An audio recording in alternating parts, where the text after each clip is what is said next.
Currently, I work as a senior manager for revenue and growth in OYO. How your day looks like as a revenue and growth manager. The day starts with revenue numbers. So, a lot of dashboards for us. That's how we start.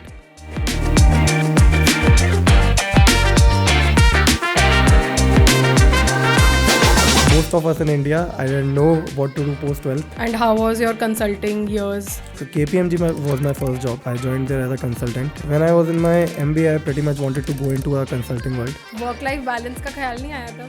So OYO is a very data-driven company. Our day starts with data, end with data. How is working with Ritesh in OYO? Ritesh is a person who has started this company with a scratch. He knows the business with so much details, and he's also a very data-centric person. He's always very kind and humble. How he does it, being that, is something I also need to learn from him. So I don't know. Maybe someday he'll tell all of us. Hi Shashank. Thank you so much for coming to our podcast. Thank you Thank you so for much. taking time out of your very busy life. Let's just start with a very simple introduction of yours, that just let our viewers know who you are, what you have done, and then we'll start the conversation. Sure. Thank you so much for inviting me here. Very excited for the conversation. Currently, I work as a senior manager for revenue and growth in OYO. If I talk briefly about my experience, so I'm an engineer who decided to go for an MBA, right? Very discreet. So, yeah, did my MBA from Udaipur.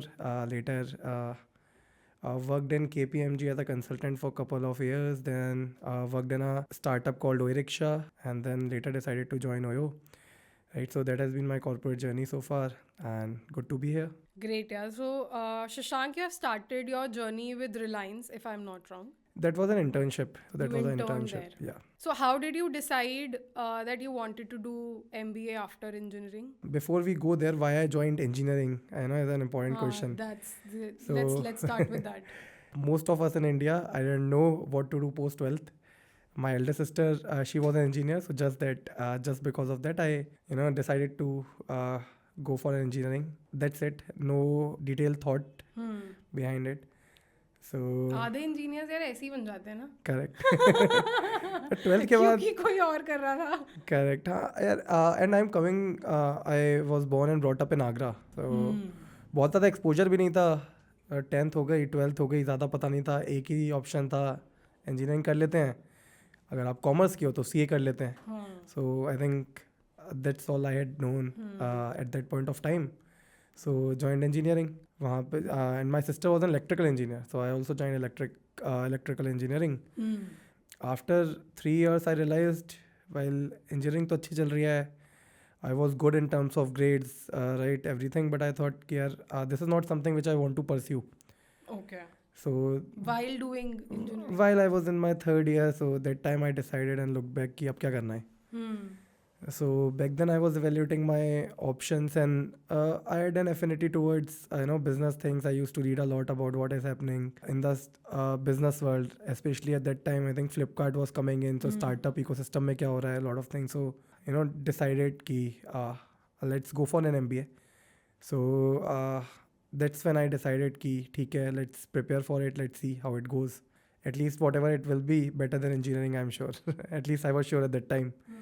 So yeah, that's how I decided to go for an MBA and landed in IIM Udaipur.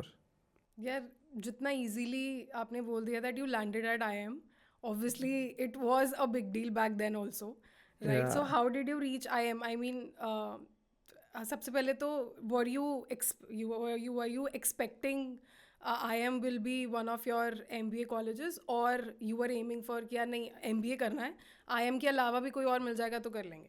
I think, like you rightly said, it's not easy. Even at that point, it was not very easy, right?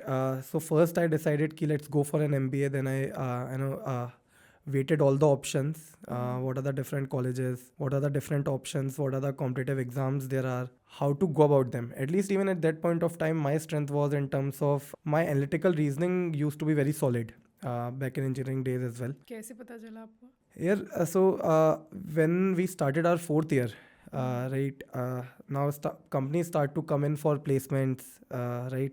So sabka there are this screening round होता है जहाँ पे there are analytic Yes. these logical reasoning and aptitude questions. So I used to be very good back in my engineering days. I was a guy, मैंने और लोग के भी exams दिए हैं अपने कॉलेज में. So whenever a new company comes in, I used to get calls from my batchmates कि यार मेरा दे देना. So that is one. And second, you know, when I started to prepare for it, there are mock tests and there are multiple, you know, demo tests that where you can evaluate what are your strength areas and what are your weak areas. From the very beginning, I think when I started my MBA preparation or CAT preparation, so to say, from very beginning, these are the areas where I was performing decently from, you know, month one. So now to the second question which you asked, what I was aiming for, I applied only for IIMs, IFT and XRI, only 3 forms. Okay. That's it. So CAT दिया था मैंने उसमें ये थे exams and NITI was one more other than these. So I was aiming primarily for IIMs. And other than that, IFT, XLI, and NITI. So these were the only B schools I opted for. At least what I thought was in year one, I was aiming for these. And then I thought if this does not work out in year one, which is my first attempt, then maybe in second attempt, I'll reevaluate my options. Second thing, whenever you prepare for any competitive exam, I think there are enough checks and balances to gauge where you might end up. I joined time coaching. So there are these aim cats, which is mock cats.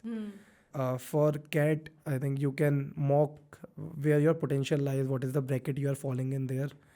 And from there, pretty much you can get an idea or sense what is the final score you are going to get. So if you are board से boards का पता चल हाँ exactly. So if you are honest with yourself, you'll get an idea कि कहाँ पे land करोगे, कहाँ पे land करोगे. तो वो idea लग जाता है यार. मतलब if you are in mock, if you are consistently scoring 85 and then you'll think कि one fine day you will wake up and score 99, then that's only a dream, right? It never happens. It rarely happens in real life. And there are a lot of people who think, yeah, nahi, first let's take an experience of 2-3 years and then we'll go for MBA. But you, right after the college, you sat for the CAT and then you started your masters, na? So did you have that option कि यार नहीं, अगर नहीं हुआ तो चलो 2 साल काम करते हैं फिर देखेंगे, or you were very adamant कि नहीं यार, just after the college I want to go for my masters? So I was evaluating both the options. I think both have their pros and cons. If you go out after an experience of 2-3 years, whatever you do in those 2 years in your B school journey in IIM or in any B school, what are the different things that you'll heard about or you'll read about business? You'll pretty much relate it with your corporate journey, with your experience, and ज़्यादा relate होगा कि when you are learning about marketing, you'll have some real life experiences to relate to. Similarly, when you'll read about finance, you'll have some real life experiences and so on and so forth. But there are also some benefits of directly going after your graduation. So you go there with a flexible mindset, with a clean slate. So all the things that you will read about, there are no preconceived biases, right? To what you have learned about, let's say, organizational structure or different areas of business. So that is one.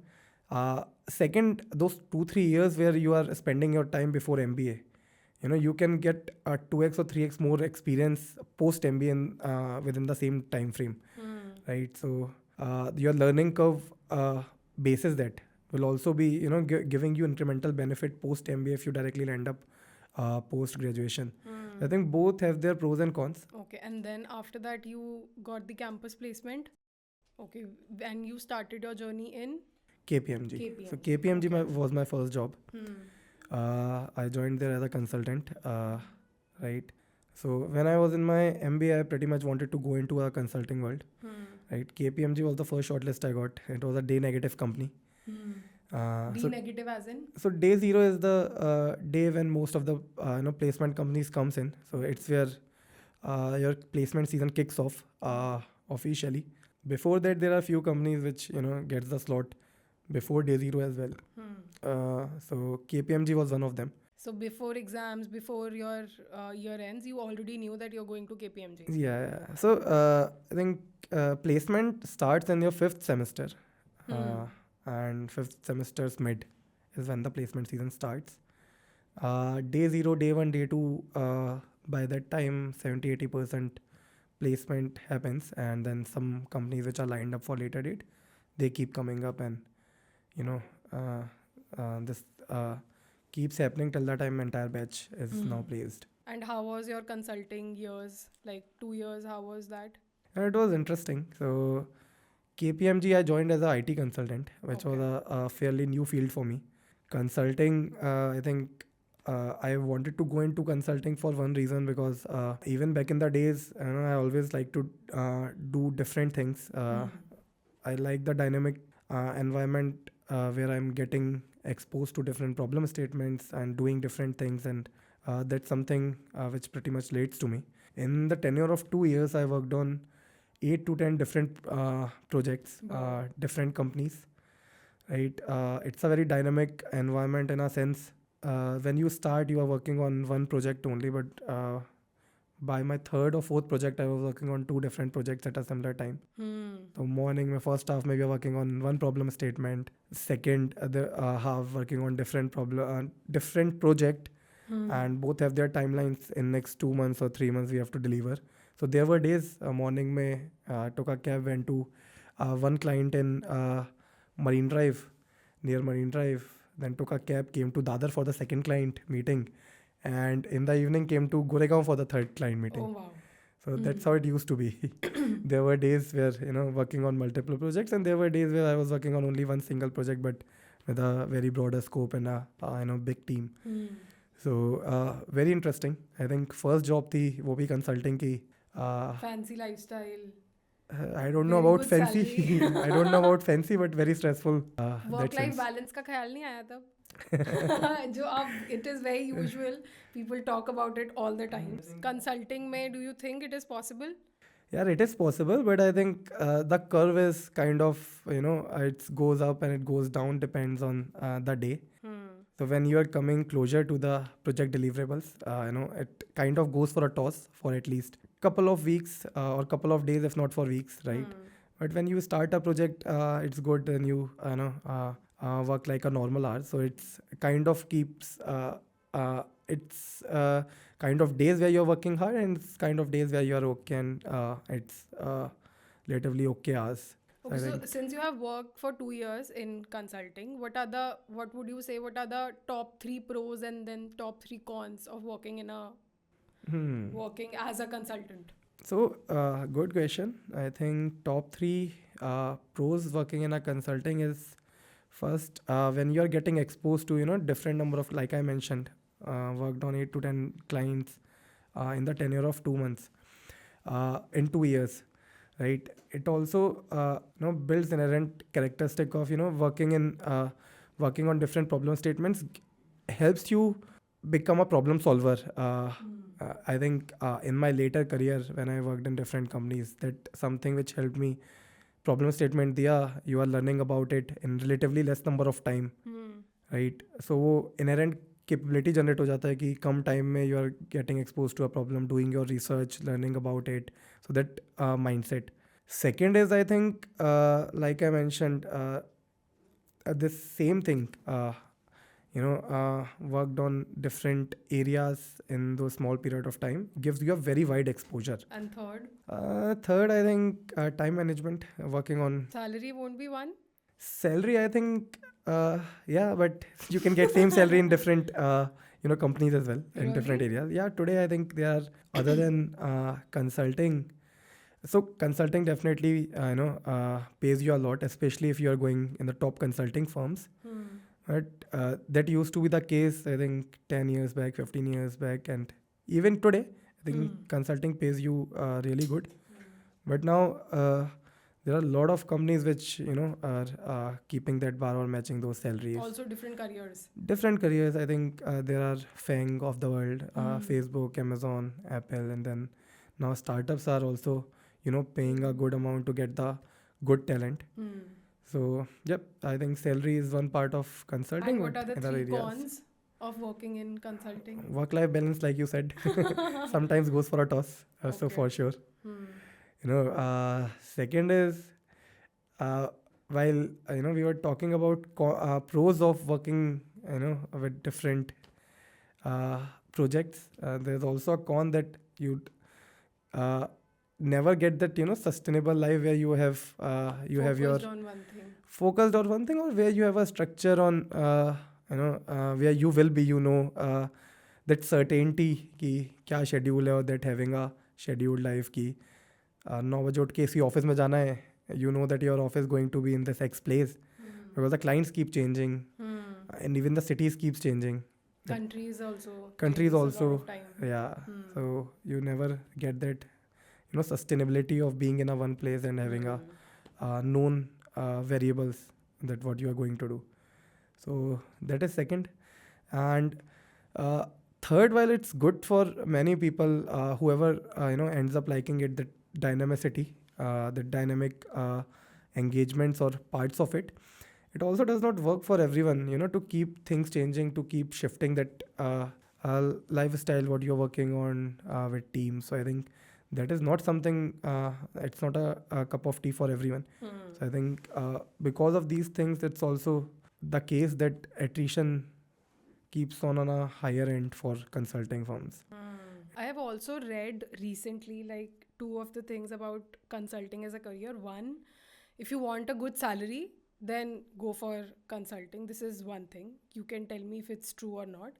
And second, it is very difficult for people who have been to, we been in this career for like 5-6 years. It is very difficult for them to now shift to a different career. उसमें लिखा था for two reasons. One, it is very difficult for people to accept a different lifestyle because they are used to certain things, the fancy things, flamboyancy that comes along with the career. Also, they won't get as much salary as they were getting in different career when it comes to if they go to a certain startup or anything else. So it gets very difficult after 5-6 years of being in consulting. Do you really think that these two are true or not?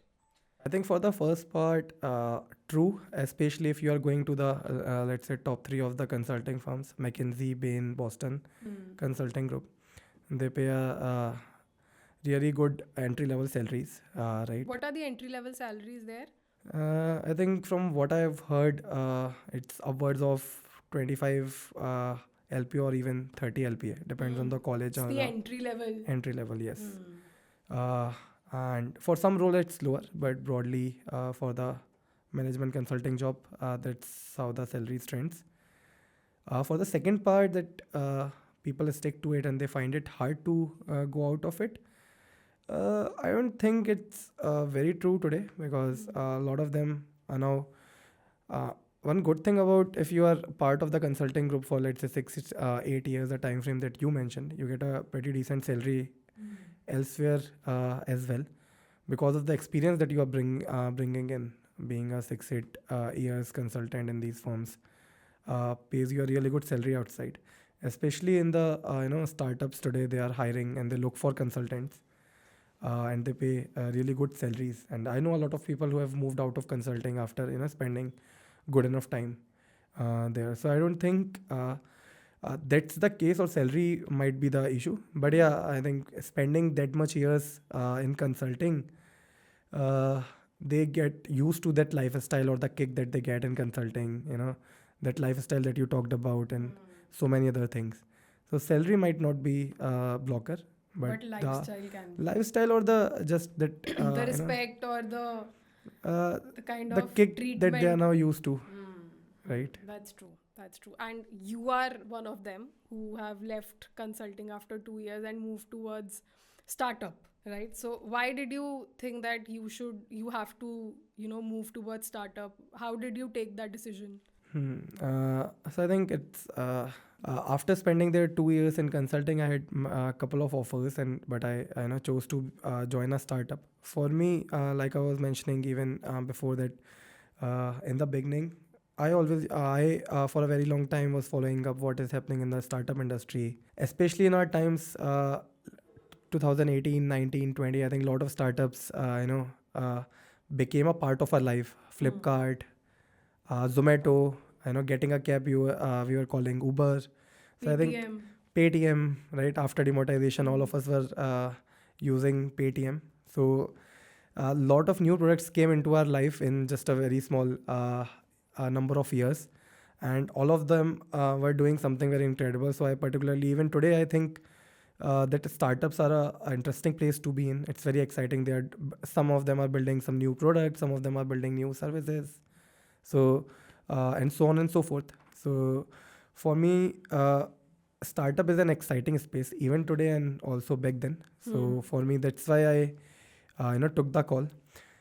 I joined OYO after KPMG. When I joined, it was a small company. It was backed by Matrix partner. Okay.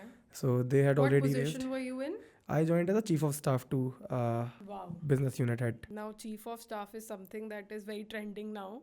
So, how exactly what is the role of chief in staff, and how did you decided that you want this position in a startup? No, I didn't chose it. Just I Okay. happened to land up that role and I joined it. To be very honest, and it's an interesting role for sure. A couple of things. First is to ensure that all the different pods or units of business, they are in sync and they are working towards the annual operating plan or the targets of the company in simple terms. So you coordinate with all of them for all the key projects or the top 3, 4, 5 priorities, right? And wherever the bottlenecks come, you solve it. Either if through yourself, and then you engage whatever level you need to. So that's the job of chief of staff. And then obviously on days, it's about board presentations or investor reporting, making sure that all the data reporting is happening correctly and being done to the founder and all the senior management, right? They are aware, or they are apprised of all the things which are happening in the business. So you are a link between senior management and the entire different pods, and then you are a link between all the different pods to come together. So I think very interesting role, and I had a very good experience there. How long you were there? There I spent, I think, close to 10, 11 months. Okay. The amount of learning that I had was definitely for 2, 3 years learning I got. So, what are the top 3 learnings as a chief of staff you learned there? Here, rather I'll say it differently. I think the learning is more about working in a early stage company. 0 to 1. That 0 to 1 stage. So that was very interesting. When you work on 0 to 1, especially Oriksha was working in a segment where there was no other mature company which already existed, right? When that happens, you don't have a very much or a large amount of data to rely to. Absolutely. You work on hypothesis, you test it out, and then you roll it out, and then you learn. So I think a lot of different learnings. I think I worked on multiple projects there. So let me share an example. We launched our battery swapping stations, right? A battery swapping station is where e-rickshaw comes, they pay an amount and they get a replacement battery. Okay. They do not need to charge it. Is the benefit that within quick 2-3 minutes, they'll have full powered battery again. So you are saving up a time of charging, right, in the same bucks. So we launched a station of version 1. There were stations. Customer can come, pay that bucks, get a new battery, but there was a man there who used to help them. Now we were we had to launch a second Gen 2 stations, and we planned to make it fully digitalized. Where a customer can come, scan a QR and get a new battery. And we did some focus interviews. We reached out to our customers and we did a lot of sample surveys. Everyone thought it's a good idea. Customer as in the e-rickshaw E-rickshaw owners. drivers, right? And everyone thought it's a good idea and we launched it. Post-launch, we came up with multiple problems which no one could have, informed us. Imagined also. Now, e-rickshaw drivers, they were afraid of doing that transaction. Then we again reached out what is happening, why the adoption is very low, right? While we were very happy that now we have a fully autonomous station on the ground, it's up and running. Now some were afraid कि अगर transaction अटक गया तो उनकी help कौन करेगा, right? For them, paying those 80-100 bucks is a lot. So they were afraid अभी 100 रुपये अटक गया तो आप तो help करोगे नहीं, मैं कहाँ पेटीएम को फ़ोन करूँगा, किसे फ़ोन करूँगा. That was one. Second, not everyone was fully confident or fully learned the process of doing the transaction. Digital economy, they knew, but not everyone was using it as frequent as us. While with the idea, everyone was like, yes, you should have this. हाँ, ये अच्छा रहेगा, जल्दी हो जाएगा. So second was that, and there were other 3-4 issues. किसी के पास cell phone नहीं है, which is equipped. किसी के cell phone बंद हो गया because सुबह से they are driving, तो बैटरी चली गई. So these there used to be different problem statement that we used to work on, doing a hypothesis, launching it on, but then new problems coming in. So in that sense, I think when you work on that 0 to 1 journey, it's very interesting, and you get to learn different areas on how you launch anything new. I think for you guys also, this is something that you would be learning, launching new things, we are new business desperately units. waiting कि जैसी consumer के, because product business का सबसे बड़ा, I have learned this in product management also, कि वो ये बोलते हैं कि launch as fast as possible, क्योंकि actual product उसके बाद बनता है. Launch as fast as possible, learn as fast as Learn possible. as fast, exactly. Then you will come to the right offering, ki what your customer wants. And accept कि And ये accept. learning है. Yeah. And you need to, because a lot of times we get an idea and we actually get very very personal to that idea. तो वो जो acceptance है उसका कि ये चला नहीं, Correct. वो बहुत लंबा ले जाता है पूरे उसको, Correct. process को. Exactly. So learn as fast, very rightly said. So I think when you mentioned what are the learnings, I learned the power of iteration. Launch, learn, then rework, then relearn, and then rework. So that first. And second, I think power of feedback loop. Again, taking down the learnings and fitting them into the product.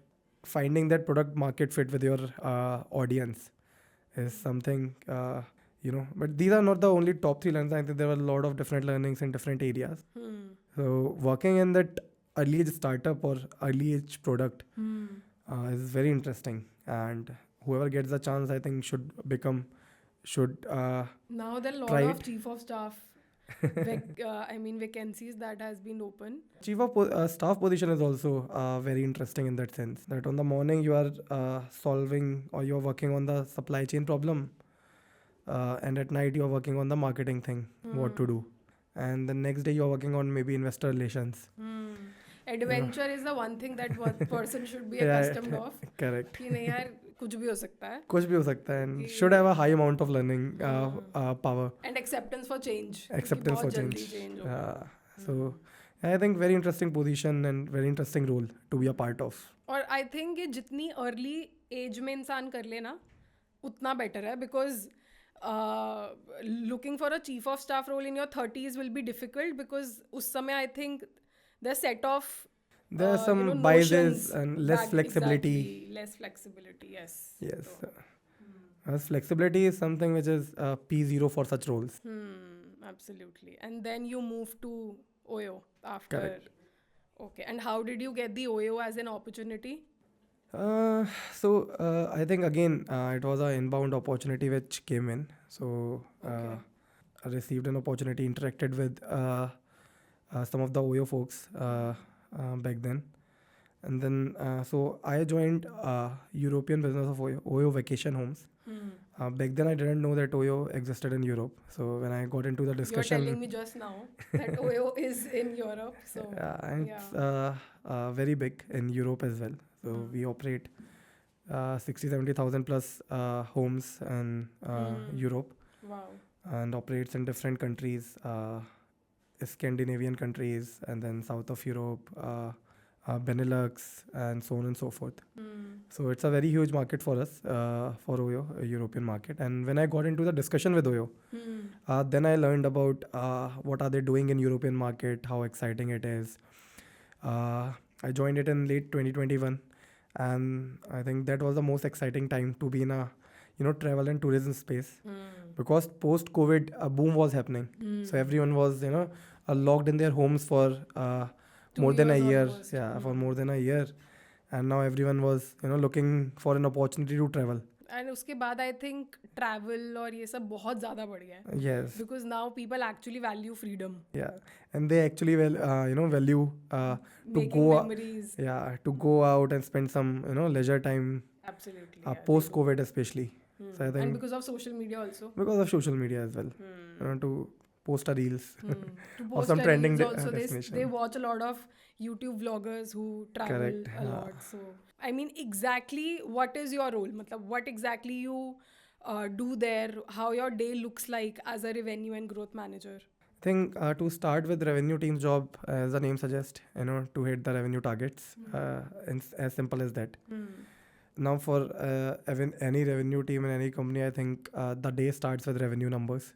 So, a lot of dashboards for us. That's how we start looking at what are the revenue trends, and it's a lot of dashboard, country level trends, how it's happening, 1 day change, 7 day change, uh, how it's happening versus last year versus our target. What are we trending on? Then second, how the different channels are performing, right? So day starts with that. Then post that, obviously, a day are divided between two, three things. First is obviously some are ongoing projects that we are working on, long term, short term, right? Different level, different projects. So some couple of hours we spend there, and basis what we are seeing in the revenue trends, how the numbers are changing. We spend some hours on them, on the actions that we need to take. Now let's take an example. If we are seeing that for last 7 or 14 days, let's say take any country, let's say Netherlands, we are seeing that it's not performing as last year and we are seeing some dip there. Then we go on and find what is the L2 there. If revenue numbers are going down, what particular stage it is not happening, or if it is coming from any specific region where the travel trends are going down. Let's say if it's happening for let's say September or October arrivals, because in Europe what is different is in India people do not uh, plan their vacation in very advance, but in Europe people travel make their travel plans 6 months, 8 months, 10 months before. So as we are sitting now, we are getting bookings for next year as well, 2026. Okay. So people generally on an average make Plan 3, their 4, 5 vacations. months advance. In India people make bookings for, let's say, next month, this Maybe month, this or maybe weekend. this weekend. It's very last minute in रात को India. मन किया चले हाँ. गए Shimla. Correct. हाँ, हाँ. रात को मन क्या ऋषिकेश निकल जाते हैं हाँ. गाड़ी लेके, हाँ, दिल्ली से. बॉम्बे वाले गोवा निकल जाते Correct, हैं Bombay गाड़ी wale में go. बैठे पहुंच It's के. very last minute. Even when you have, that this year, these 4 days going to be a long vacation, Weekend. long weekend, but they don't know what will come up. Hmm. So that is very different in Europe. People travel much in advance. Yeah. So coming back, then we look at what are the actions we need to take. Let's say Netherlands particular region is going down. Within that region for next year, or maybe September, October, or July, August are going down. Then we look at is that coming from a specific cluster, a specific set of homes where it's going down. Then comes or maybe a specific channel it is going down, right? Then we take what are the actions we need to take and what are the current actions which are running. When we say actions, one important bit is let's say pricing, right? What is happening there in terms of pricing? Can we do what can we do? So whenever you book any app or you book any flight, there are a set of coupons which are running, right? So that would have been done by their revenue team. Okay. Right. So To increase the revenue. yeah, you also look at if it's a traffic problem, conversion problem. People are coming in, but maybe because of prices, they are more conservative towards their prices, or maybe a competitor is selling at better So prices. all these decisions are data driven. All these decisions. So OYO is a very data driven company. Our day starts with data, end with data. So for anyone to be in in a role which is anywhere closer to revenue, he has to be very much data driven and analytically strong. It's all data full day. Sometimes you get bored of data, but still you have to see the data. Okay, so how do you collaborate with other stakeholders? I mean, if you think that the revenue is not happening because there's a certain problem at marketing, or there's a certain problem at the website, something like that. How do you make sure that it happens or it solves really quickly and you talk to other stakeholders? I think yes, we work with different stakeholders. There's a website team, product team, marketing team, a performance marketing team, and so on and so forth. So whenever you are finding anywhere where intervention is needed, then obviously you reach out with them, and it's always about they also have a set of things that they are working on. It's always about the impact that the action can take. So you mentioned how quickly we can get it done. If we need to solve anything quickly, there has to be a bandwidth that needs to be put in place for that. And if you are putting in a bandwidth for that, there's a trade-off for something else which could have been done.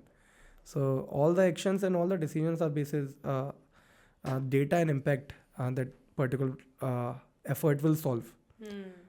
So if you go to, let's say, product team, they'll all have 10 different items, website ke 4-5 enhancement, new feature launch, and so on and so forth. So if you need to be, if anything needs to be done quickly, if it can create, let's say, 100K, 200K, 500,000 impact, then it will be prioritized. So Shashank, when obviously OYO happened, you must have a lot of conversation with Ritesh also and the top management. So how is working with Ritesh in OYO? Ritesh is a person who has started this company with a scratch. So I think he knows the business with so much details, and he's also a very data centric person. And like I mentioned about OYO, I think that comes from top down. So working with him, is talking about details, talking about data. Whenever I've interacted with him, whenever I've worked with him, and he's a guy who has the details of the business, and also most of the ideas. So he's a guy who comes with. He's someone who comes with, whenever you go with him, go to him for some problem, he comes up with a lot of ideas what you can solve, and with a very specific goals and actionables. So he's very specific in that sort. I think that is something we also learn from him. How to be very specific, how to be very goal oriented in terms of what we are doing, why we are doing, what we are trying to achieve, and how we are going to do it. So I think it's very good. Whenever we interact with him, it's something that I also pick up. Yeah, I also try to learn. So when we hear him on Shark Tank, or I also met him last year for a very brief, it was a very brief meeting.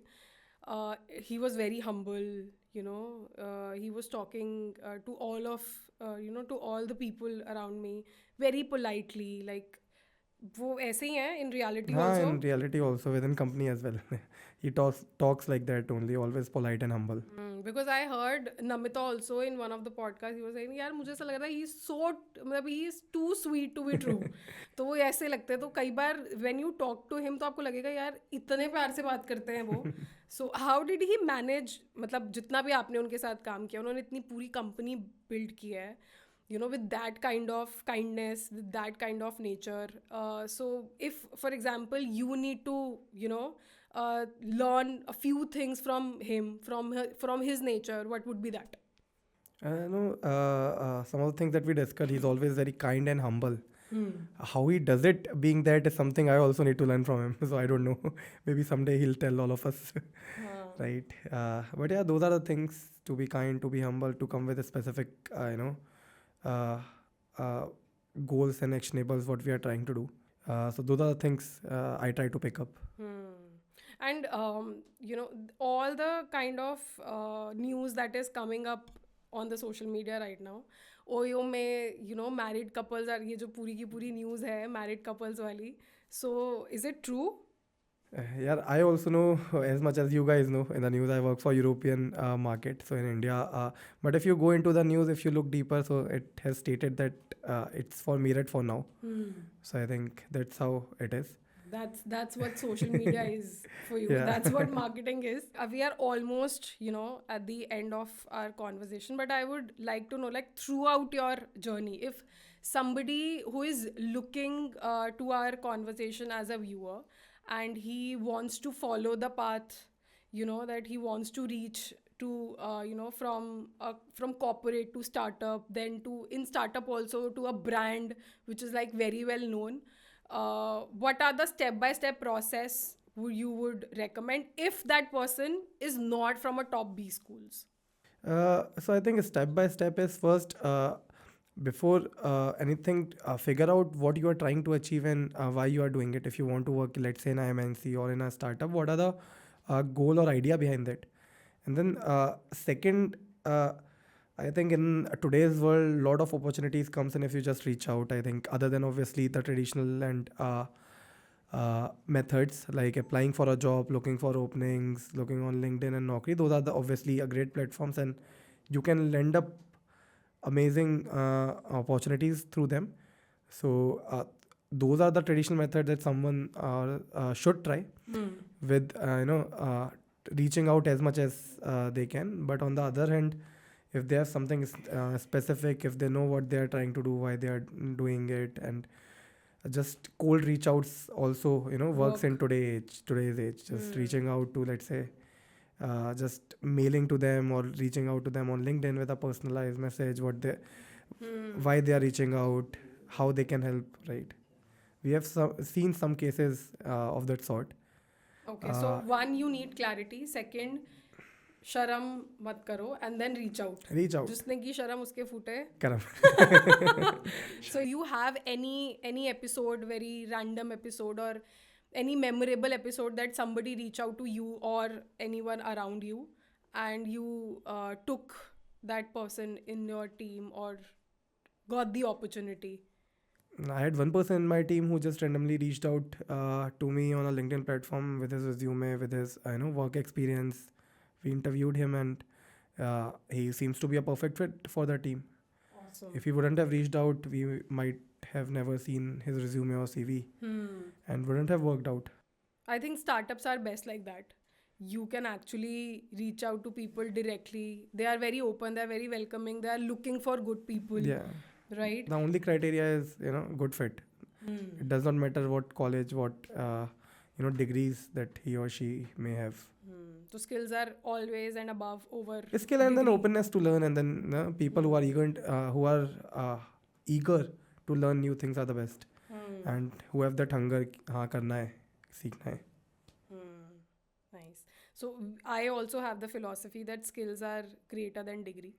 If you have skills, so your college doesn't matter. Correct. You just need to be a perfect fit for the role. You need to be curious. You need to be a learner, lifelong learner. Correct. If you are coachable enough, I think people are ready. People are looking for People like talent that. Perfect. in Yes. their organization.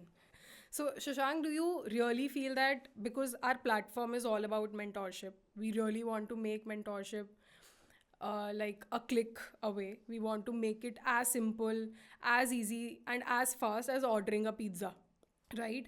And why we want that is because we know that everyone deserves a guidance, everyone deserves a mentor. If person gets a mentor, I think वो जो trial and error वाला सारा time होता है वो बहुत कम हो जाता है. And this is what we want to, this is why we want to reach out to people with this platform. Do you really feel that you have mentors in life, and do you think mentorship is important in your career or in somebody's career? Yes, 100%. I think it does help. In my life as well, a lot of different people at different time, guided me, mentored me on what might be the right step. So that certainly helps. It cuts down. Maybe if you'll, figure it out on your own, you may get to the right target. Let's say in 8 months, 10 months, you try out different things and you figure out this is what works for you in 8 or 10 months, or this is the right way to do it. With the right mentorship, with the right guidance, that cuts it down from 8-10 months to just a month or just weeks. So for sure it helps, and very good that you guys are building something which can help a lot of people. We want to you achieve to their be goals there on the platform. in There are whatever a lot way of I can people help. who are looking for mentors like you. Yeah. Have that big brother kind of feeling from somebody who can guide them through their career. So thank you so much. Do you have any last piece of advice that you want to give to our viewers? I think one final advice would be just be open for new things, be open for experience.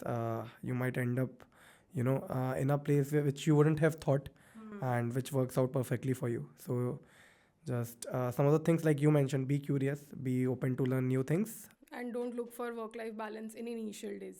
No, I'll not say that. It's very contextual and subjective. You don't say that. It's contextual and subjective. Yeah. No. Thank you so much. Thank you for coming. Thank you for taking out time and then having this conversation. It was really my pleasure to have this conversation with you.